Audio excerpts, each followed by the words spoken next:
할렐루야.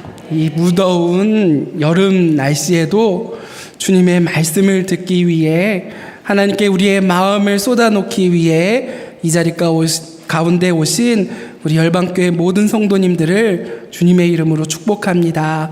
하나님을 만나고 하나님께 우리의 소원을 아뢰고 하나님 말씀을 듣고 돌아가는 이 귀한 시간이 되었으면 좋겠습니다.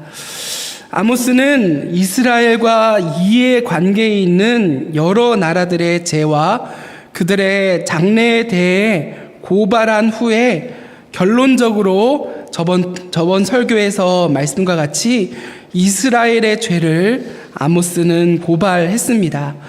그가 주위 여러 나라들의 죄를 먼저 지적한 궁극적인 목적은 바로 이스라엘 백성들의 관심을 끌어모은 후에 그들 자신의 문제를 지적하려는 데 목적이 있었습니다.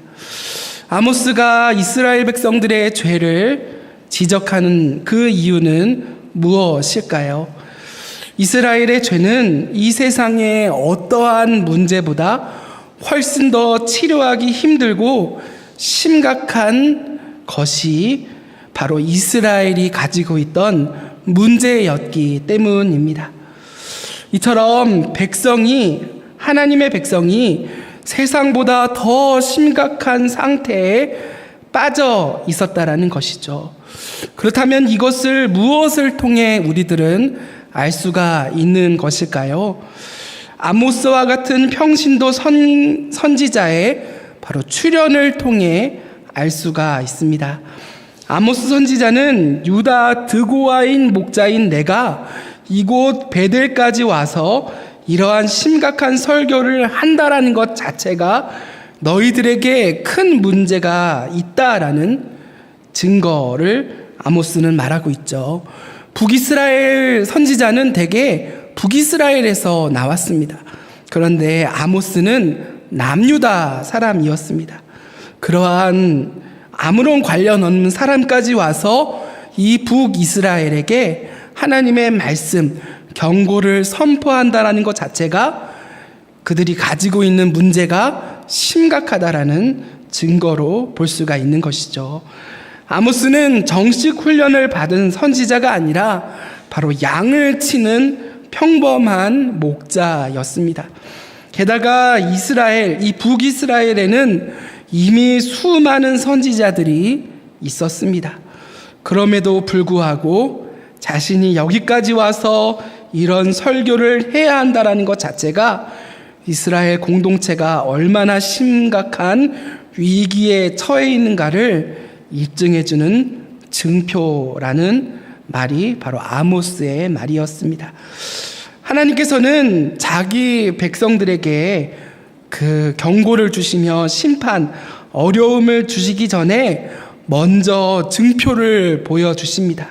바로 회개할 기회를 주시는 것이죠. 그것은 바로 선지자의 말씀을 통한 경고요, 증표였습니다. 하나님께서는 선지자들에게 미리 알려주시지 않고서는 어떤 일도 행하지 않겠다라고 말씀하셨기 때문입니다. 그러므로 우리들은 이 선지자들이 말씀하는 것, 오늘날 강단에서 선포되어지는 이 말씀에 귀를 기울여야 할 것입니다. 지금 우리가 겪고 있는 문제에 대한 하나님의 진단과 하나님께서 우리의 삶에 우리들에게 앞으로 행하실 계획이 바로 우리가 오늘 우리 귀에 들리는 이 하나님의 말씀 속에 다 들어있기 때문입니다. 그 말씀을 경청하는 것만이 우리가 살 수 있는 길이라는 거죠. 아모스 선지자는 3번에 걸쳐서 이스라엘아 들으라 라는 말로 시작되는 설교를 하는데요. 오늘 본문, 이 3장에 있는 오늘 본문의 말씀은 그 3번의 들으라 가운데 첫 번째 설교라고 볼 수가 있습니다. 아모스는 아주 강한 표현으로 설교를 시작하는데요. 우리 1절 말씀 같이 한번 읽어보시겠습니다. 시작. 이스라엘 자손들아, 여호와께서 너희에 대하여 이르시는 이 말씀을 들으라. 애굽 땅에서 인도하여 올리신 모든 족속에 대하여 이르시기를. 네, 바로 아모스가 들으라라는 말로 오늘 설교를 시작하고 있죠. 이 표현은 하나님이 이스라엘 백성들에 대해 하실 말씀이 있고, 그리고 하나님께서는 이스라엘 백성들에 대해 결코 우호적이지 않으시다라는 것을 보여주고 있는 분위기로 보입니다. 예컨대 친구가 와서 야, 선생님이 너 교무실로 좀 오래 하면서 근데 엄청 화나셨다라고 말을 나에게 하는 것과 같습니다. 아모스가 이 북이스라엘 사람들에게 하나님이 너희에게 하실 말씀이 있으시니 들으라라는 것이죠. 그것은 뭐 때문인지는 모르겠지만 선생님께서 너에 대해 죄송합니다. 너에 대해 화가 나 계시니까 죽었다 생각하고 처음부터 조심스럽게 행동하라는 뜻으로 우리들은 이해할 수 있습니다. 아모스는 이스라엘 백성들을 향해 들으라라는 설교를 오늘 시작하고 있는데요. 이러한 경고 앞에 너 이제 큰일 났어 라고 하는 아모스의 설교 앞에 이스라엘 백성들은 별로 큰 관심을 보이지 않습니다. 신발 벗고 옷 벗고 하나님 앞에 엎드려야 하는 상황임에도 불구하고 어떤 말이든 할 테면 해보라, 내가 한번 들어보겠다라는 식의 태도를 보이고 있습니다. 그때 아모스가 한 말이 이스라엘 자손들아, 여호와께서 너희에 대하여 이르시는 이 말씀을 들으라라고 한 것입니다. 즉 하나님께서 지금 너희에게 굉장히 진노하고 계시니까 조심하라는 뉘앙스입니다. 지금부터 죽었다 생각하고 조용히 하나님의 말씀을 경청하면 혹시 용서받을 수 있을지 모르고 가벼운 징계로 끝날지 모르니 하나님의 말씀 앞으로 돌아오라라고 하는 모습이죠. 하지만 이스라엘은 언제나 미련한 백성들이었습니다. 이스라엘 백성들은 언제나 하나님 앞에서 옳은 길을 찾지 못했던 사람들이었습니다. 이 미련한 이스라엘 백성들의 특징은 바로 분위기 파악을 하지 못한다라는 것이죠. 마지막 하나님의 경고, 하나님의 끊임없는 부르짖음을 듣지 못하고 그들은 분위기 파악을 하지 못하고 가만히 있는 그들의 모습입니다. 마치 저녁에 집에 들어갔는데 아버지와 어머니의 분위기가 냉랭한 것입니다. 그럴 때 가능한 빨리 자기 방으로 들어가 자버리는 것이 상책이죠. 거기서 막 알짱대고 이상한 말 하면은 분위기도 모르고 또 용돈 올려달라고 조르거나 눈치 없이 까불다가는 여러분 한 대 맞기 십상입니다. 분위기를 제대로 파악해야 되는데 그러지 못한 것이 바로 이스라엘 백성들의 모습이었습니다. 이러한 이스라엘 백성들에게 하나님이 말씀하시는 것은 무엇이었을까요? 우리 2절 말씀 같이 한번 읽어보도록 하겠습니다. 2절 읽겠습니다. 시작. 내가 땅의 모든 족속 가운데 너희만을 알았나니 그러므로 내가 너희 모든 죄악을 너희에게 보응하리라 하셨나니. 네, 이스라엘 백성들의 문제는 하나님과 그들 간의 특별한 관계를 떠나서는 여러분 설명될 수가 없었습니다. 내가 땅의 모든 족속 중에 너희만 알았나니 라는 것은 에돔과 블레셋이나 아라비아나 중국 사람을 전혀 모르시고 계신다라는 뜻이 아닙니다.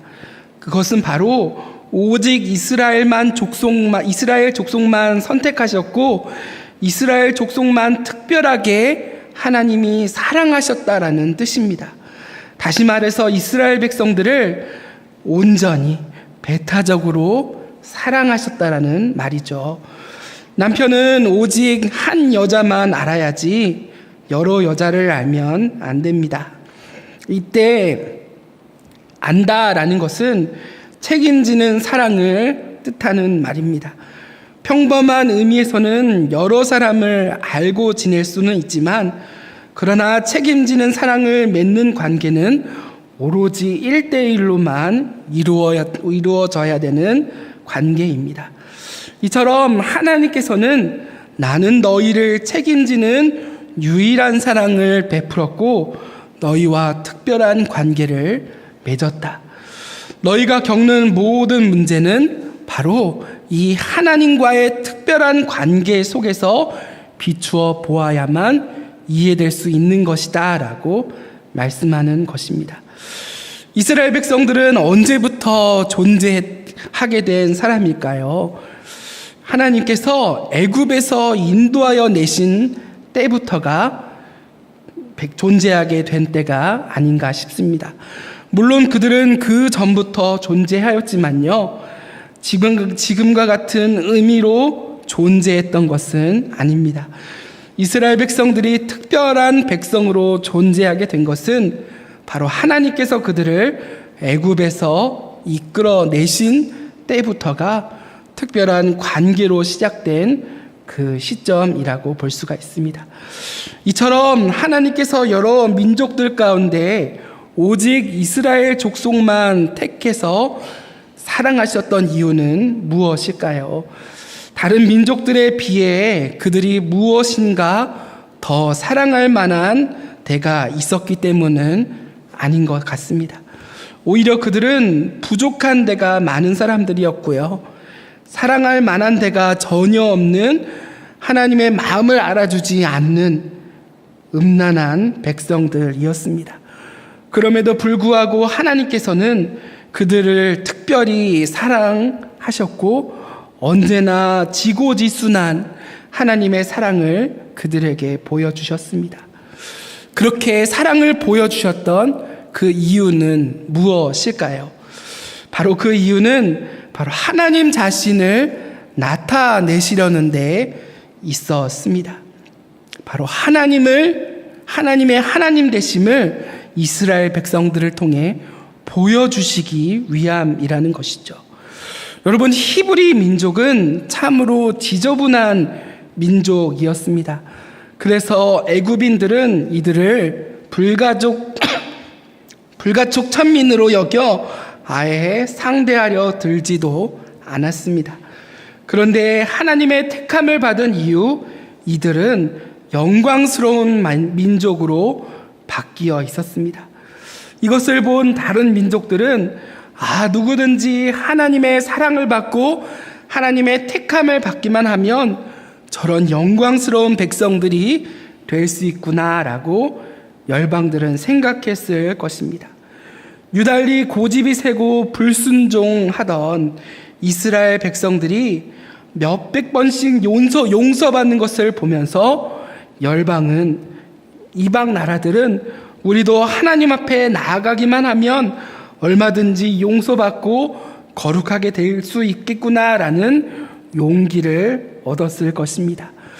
이처럼 하나님께서는 이스라엘 백성들을 택하여 그들을 사랑하시고 그들을 변화시킴으로써 그들을 선택한 하나님이 얼마나 자비로우시며 은혜로우시며 그들을 거룩하게 하시는 분인지를 나타내기를 원하셨던 것이죠. 그러므로 이스라엘 백성들이 해야 할 일은 자신들처럼 희망이 없던 자들이, 더럽고 음란한 자들이 하나님의 은혜로 어떻게 변화되었는지를 열방에, 이웃들에게 보여줌으로써 온 세상 사람들에게 하나님께로 돌아올 용기와 희망을 보여주는 것이 이스라엘이 선택된 이유였습니다. 세상에서 얼마나 잘 살게 되었는가를 보여주는 것이 이스라엘 백성들이 살아가는 목적이 아니었습니다. 과거에는 자신들이 얼마나 악한 사람들이었는데 하나님의 은혜로 어떻게 다르게 살게 되었는지를 보여주는 것이 그들이 선택된 목적이었죠.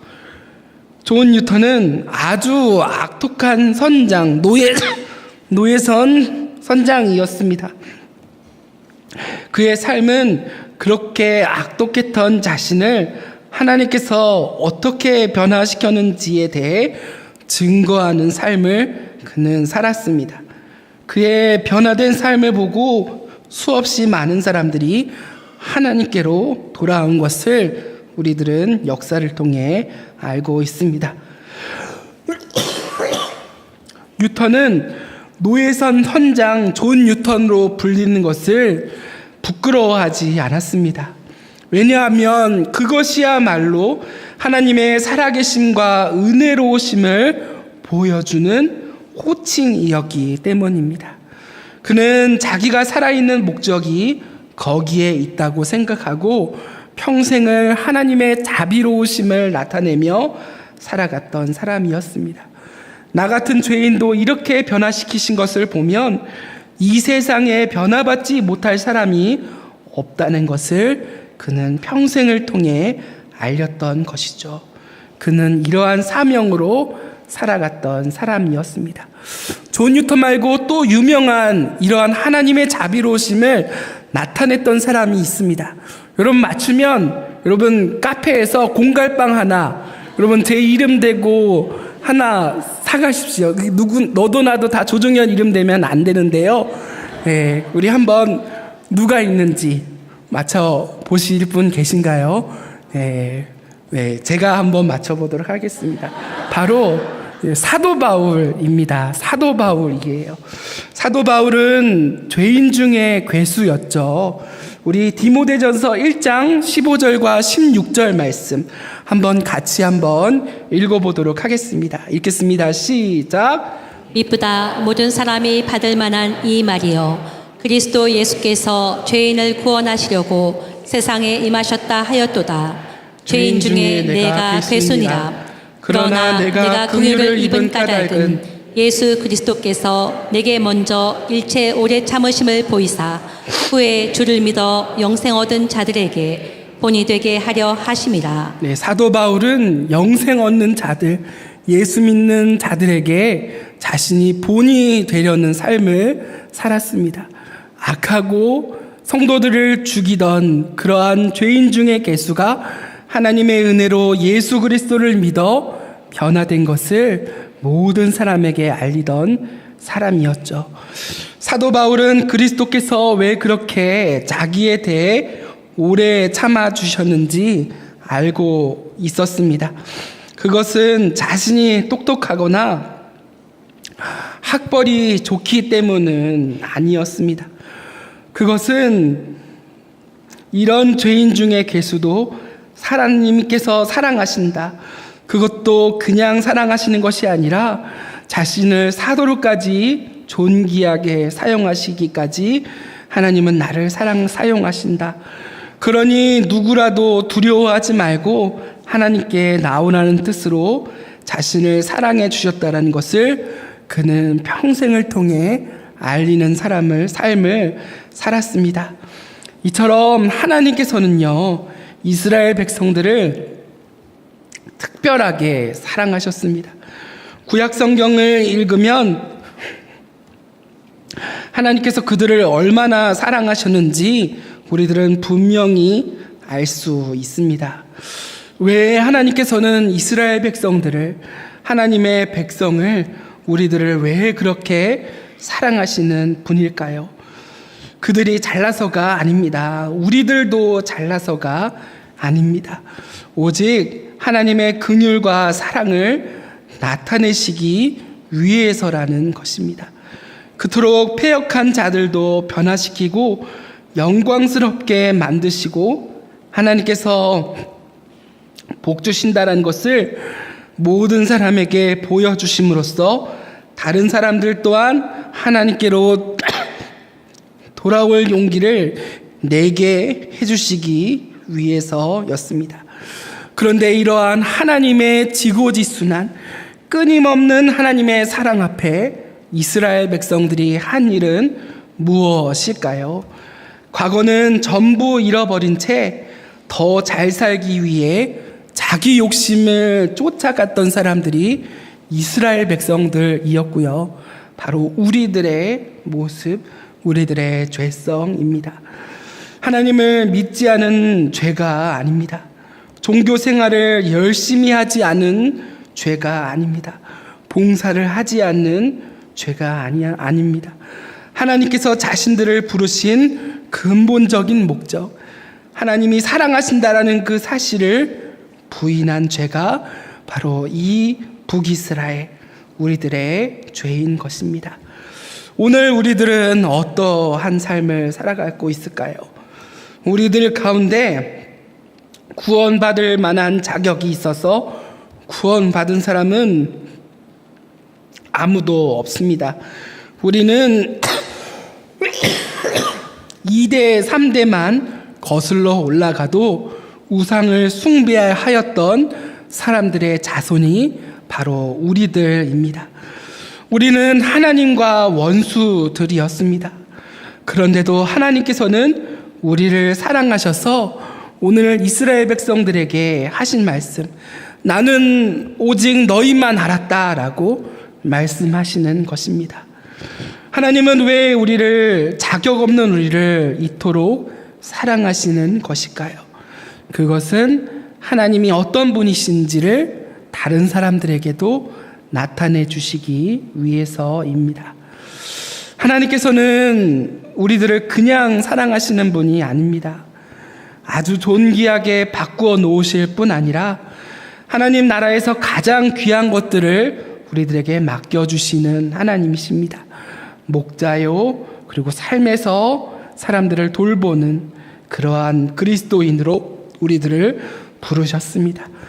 그러니 우리가 어떻게 해야겠습니까? 바로 혼신의 힘을 다해 하나님을 사랑하고 하나님이 맡기신 것을 전하며 지키는 우리가 되어야 하지 않을까요?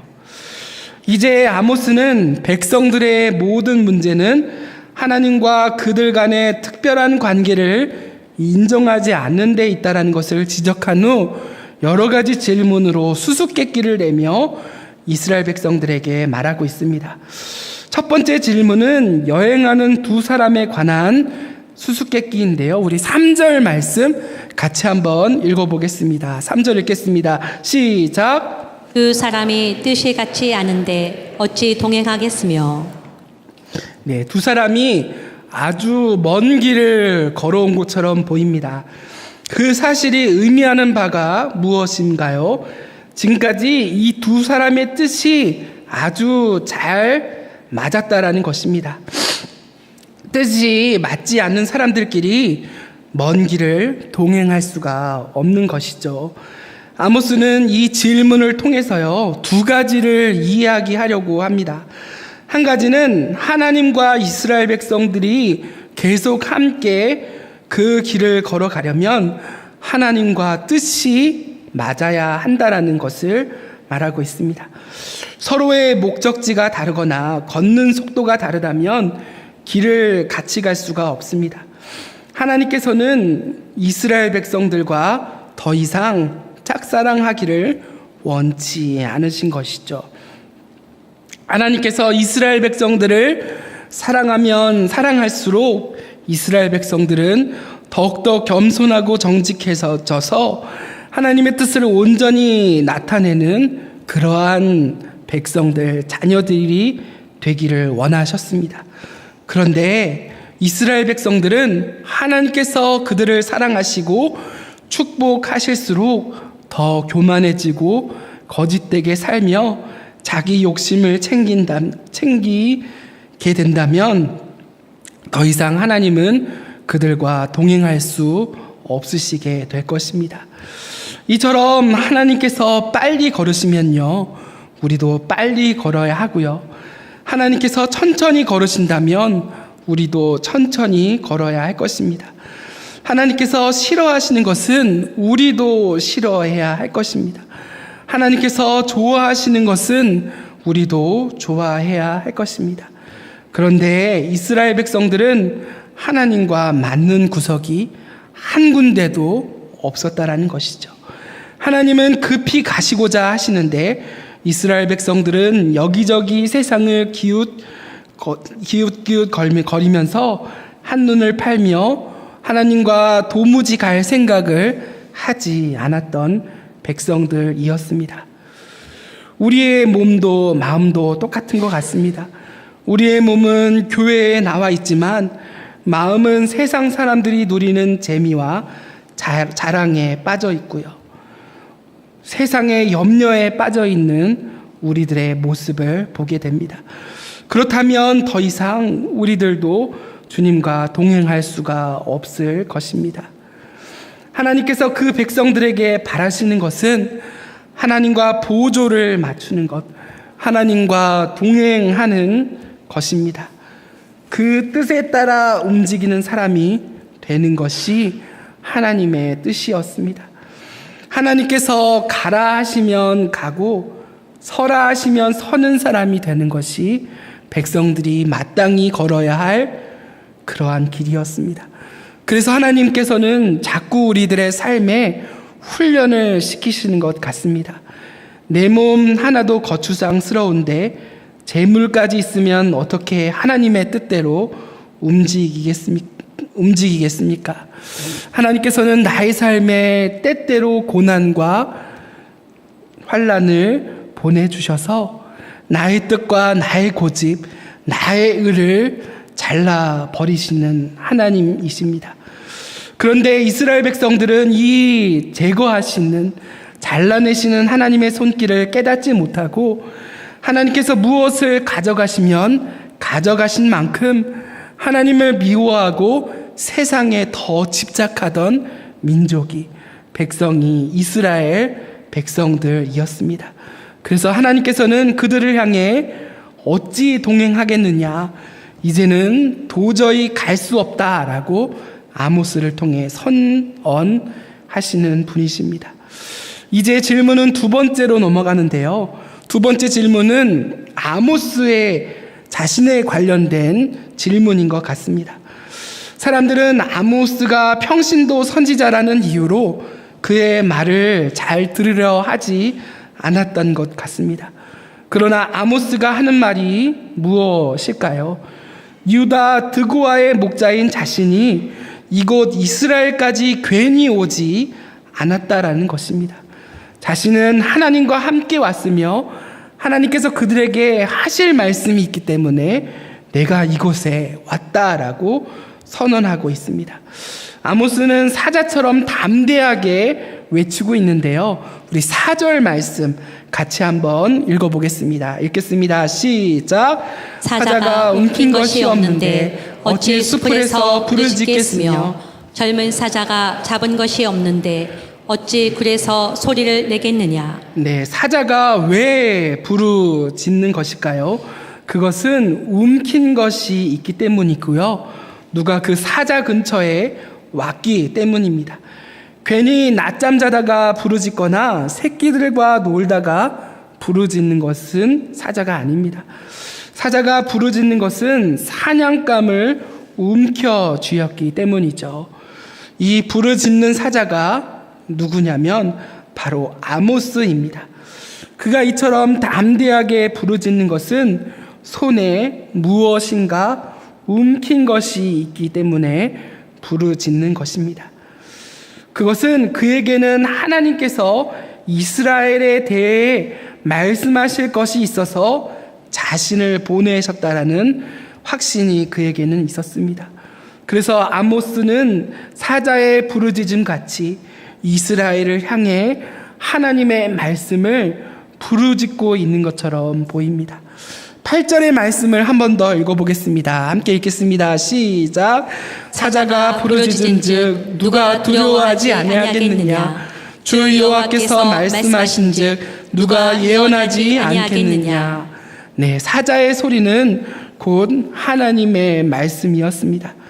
사자의 소리가 오래 들리지 않으면 짐승들 사이에 별의별 추측이 난무할 것입니다. 어떤 짐승은 사자가 병들어서 부르짖지 못한다고 말하는 짐승도 있을 것이고요. 또 어떤 짐승은 사자가 먼 곳으로 떠나버렸다라고 말하기도 합니다. 심지어 사자가 이미 죽어버렸다고 말하는 짐승도 있을 것입니다. 그런 사자가 떠난 그 자리에, 그런데 바로 그 순간 사자가 크게 부르짖는 소리가 온 들판에 울려 퍼진 것입니다. 이것이 의미하는 것은 사자는 여전히 건재하고 있다라는 것이죠. 그들은 사자의 존재를 부정하고라도 사자는 여전히 살아 있었으며 그들을 노리고 있다라는 사실인 것입니다. 이처럼 하나님의 말씀이 희귀하고 하나님의 말씀을 인정하지 않은 이스라엘의 분위기에서 하나님은 떠나셨다, 하나님은 없다, 하나님은 죽었다 라고 말하는 이 이스라엘 사람들에게 아모스는 하나님은 여전히 건재하고 계시며 지금 너희들을 향한 심판의 소리를 내고 계신다라는 것을 아모스는 부르짖는 사자와 같이 이스라엘 백성들, 하나님의 백성에게 부르짖고 있는 것입니다. 그래서 아모스 자신은 마음이 어려워 예언하지 않을 수 없다고 이스라엘 백성들을 향해 부르짖고 있는 것이죠. 이스라엘에서는 오랫동안 능력 있는 하나님의 말씀을 사실 들을 수 없었습니다. 그러자 이스라엘 백성들 사이에 온갖 소문이 다 떠돌아 다녔습니다. 하나님은 가나안 평지에 적응이 되지 않아서 시내산으로 돌아가셨다는 둥, 하나님은 죽었다는 둥, 아니 처음부터 존재하지 않았다는 둥 별의별 소리가 나왔습니다. 그런데 어느 날 남쪽에서 올라온 선지자가 하나님의 건재하심을 외치기 시작하신 거죠. 이스라엘아 들으라 라고 외친 것이죠. 그것은 건재한 사자의 부르짖는 소리였습니다. 여러분, 하나님은 건재하고 계셨던 것입니다. 그 소리를 들은 이스라엘 백성들은 등줄기에서 식은땀이 흘러내렸을 것입니다. 이제 아모스의 수수께끼는 더 계속되는데요. 우리 5절 말씀 같이 한번 읽어보겠습니다. 시작. 덫을 땅에 놓지 않았는데 새가 어찌 거기 치이겠으며 잡힌 것이 없는데 덫이 어찌 땅에서 튀겠느냐. 여러분, 덫은 이 이스라엘 백성들이 살아가던 때에서는 그물이었습니다.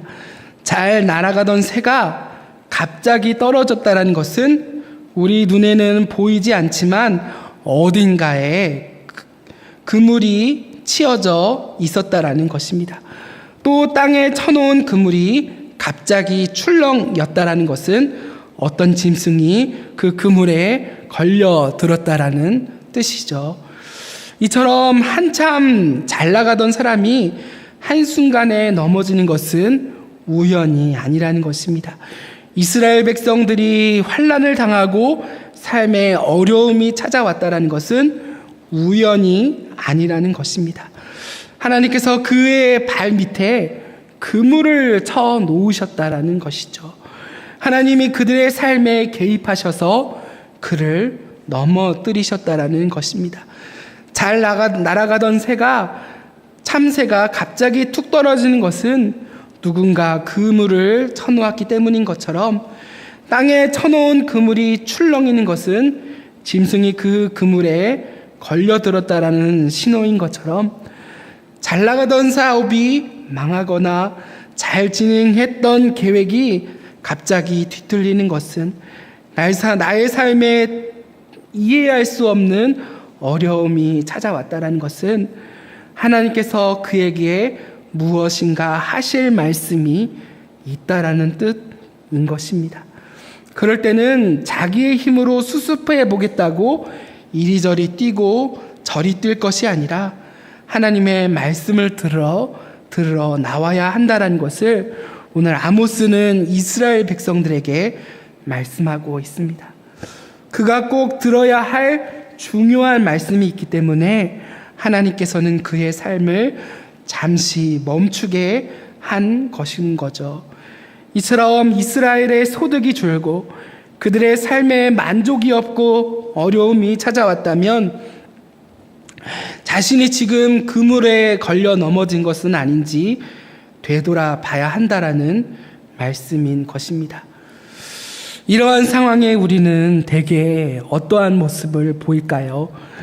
여러분, 우리들은 온갖 지혜를 다 사용해서요, 이 그물을 낮은 포복으로 빠져나가 버리는 우리들입니다. 하나님의 말씀을 들을 새도 없이 우리들은 너무 똑똑하고 능력이 많아서 이 문제들을 잘 빠져나가는 우리들입니다. 우리가 어디 보통 사람들입니까? 하나님이 막으셔도 길을 쓰고 뚫고 나가는 사람들이 우리 아닙니까? 그러나 그렇게 뚫고 나가는 것이 여러분 꼭 좋은 것만은 아닙니다. 하나님이 이 치신 그물을 뚫고 계속 날아가면 그때부터는 걷잡을 수 없는 멸망을 향해 나아갈 수밖에 없게 될 것입니다. 오늘날 하나님께서 발밑에 그물을 쳐놓으셔야 할 사람들이 많이 있습니다.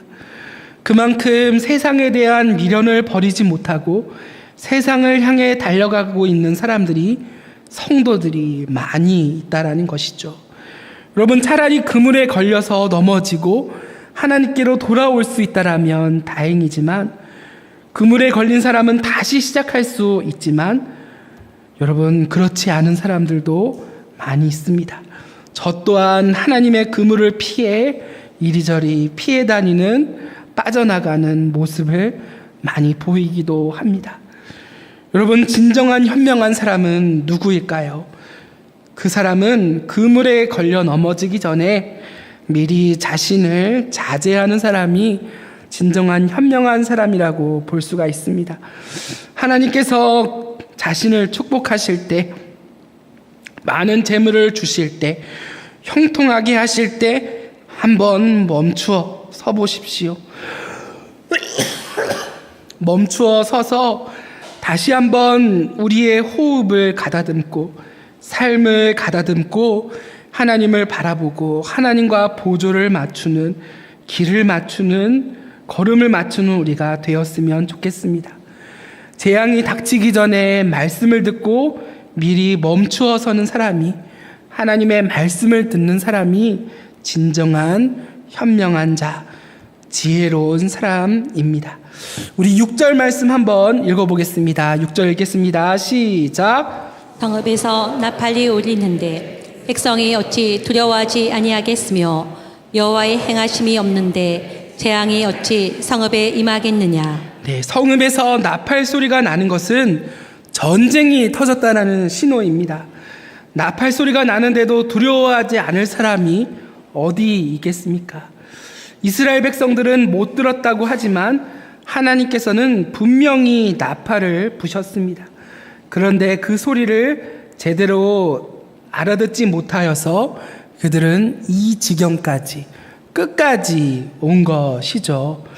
큰 소리로 전쟁과 재앙의 나팔이 들려도 듣지 아니하고 반응하지 아니한 하나님의 백성들에게 이러한 재앙이 일어나는 것은 하나님께서 그들의 삶에 행하심이 있었기 때문입니다.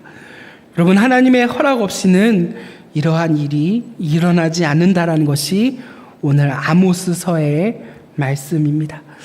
이제 가장 중요한 말씀이 7절에 나오는데요. 우리 7절 말씀 읽어보겠습니다. 시작. 주 여호와께서는 자기의 비밀을 그종 선지자들에게 보이지 아니하시고는 결코 행하심이 없으시리라. 네, 이처럼 하나님께서는 어떤 일을 행하실 때에는 반드시 그종 선지자들에게 미리 보여주시는 하나님이셨습니다. 선지자들에게 보여주지 않고서는 어떤 일도 행하지 않으시는 하나님인 거죠. 선지자의 말 속에 하나님의 모든 뜻과 마음이 담겨 있었습니다. 또한 하나님께서는 선지자들을 통해 자기의 자비로우심과 은혜를 끊임없이 보여주셨습니다. 아모스를 통해 이스라엘 백성들에게 마지막으로 하신 말씀은 무엇이었을까요? 그것은 이스라엘은 망한다라는 것입니다. 그들은 722년에 망하였고요. 포로로 잡혀가 전 세계로 흩어지게 되었습니다. 700년 동안 말씀의 기근을 겪었고요. 그리고 그리스도께서 부활하신 후에야 이방인들과 함께 하나님의 나라로, 하나님의 자녀 백성으로 돌아오게 되었습니다. 여러분, 오늘 본문에서 성령께서 우리에게 말씀하시는 것은 무엇일까요? 하나님께서 사랑받을 자격이 없는 우리를 특별하게 사랑하셨다라는 것입니다. 하지만 이스라엘 백성들이 하나님의 사랑을 잊고 세상의 가치관과 재물에 빠져 하나님을 떠나 살아가고 있음에 오늘 하나님께서는 아모스를 보내셔서 세상의 가치관과 재물에 빠져 있는 이스라엘 백성들에게 사자의 부르짖음과 같이 아모스를 통해 부르짖고 계신다라는 말씀을 오늘 들었습니다. 그들에게 멸망이 임박했다라는 것을 하나님은 말씀하셨습니다. 오늘 이스라엘 백성들에게 아모스가 부르짖는 것 같이 하나님은 우리들에게도 사자의 부르짖음과 같이 우리들에게도 부르짖고 계십니다. 사자의 부르짖음과 같이 멸망을 향해 달려가고 있는 우리들에게 하나님은 돌아오라고, 내려놓으라고 부르짖고 계십니다. 여러분들은 이 음성을 듣고 계시나요? 여러분들은 이 음성에 반응하고 계신가요? 부디 여러분들의 마음속에 있는 악과 욕심, 세상을 향한 사랑을 내려놓고 하나님께로 돌아오는 우리 열방교회 모든 성도님들 되시기를 주님의 이름으로 축원합니다. 제가 잠시 기도하겠습니다. 사랑하는 하나님, 우리들은 하나님의 사랑받는 존재들입니다. 우리를 사랑하셨고 우리를 선택하셨고 끊임없이 사랑하시는 그 하나님의 사랑에 반응하여 하나님, 세상을 사랑하는 그 마음을 내려놓고 하나님께로 돌아오는 은혜를 허락하여 주시옵소서.